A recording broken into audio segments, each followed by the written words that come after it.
రుణమాఫీపై అలసత్వం వద్దు, చిన్న చిన్న కారణాలతో పెండింగ్ లో పెట్టొద్దు. ఏది డబ్బులు వేయవలసిన వాళ్ళే పెండింగ్ లో పెట్టొద్దు అంటున్నారు చూడు. ఏది అకౌంట్లలో డబ్బులు వేయవలసి అధికారం ఇచ్చిన వాళ్ళే కారణాలతో ఆపొద్దు అని చెప్తారు. ఎవరిని అంటారు వీళ్ళు? ఎవరిని అడుగుతాను వీళ్ళు? అంటే ఇప్పుడు ఈయనే ముఖ్యమంత్రిని అంటాడా? ముఖ్యమంత్రి దొంగ అని చెప్పక చెప్తాడా బట్టి విక్రమార్క?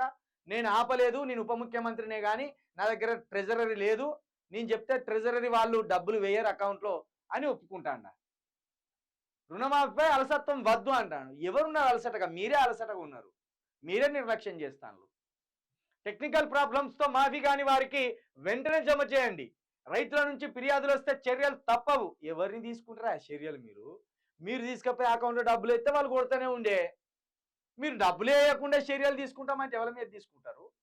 విచిత్రం ఉన్నారు వీళ్ళు. బ్యాంకులకు రుణమాఫీ కింద 18,000 కోట్లు ఇచ్చినాం. ఇప్పటి వరకు ఖరీఫ్ క్రాప్ లోన్లు 17,000 కోట్లు దాటలే. రుణమాఫీ తర్వాత రైతులకు ఇచ్చింది 7,500 కోట్లు. ఇక్కడనేమో 17,300 కోట్లు ఇచ్చిండు. ఇక్కడ ఏది ఖరీఫ్ లోన్ల కిందట 17,300 కోట్లు దాటలే అంటాడు. రుణమాఫీ తర్వాత నాట రైతులకు ఇచ్చింది 7,500 కోట్లే అని.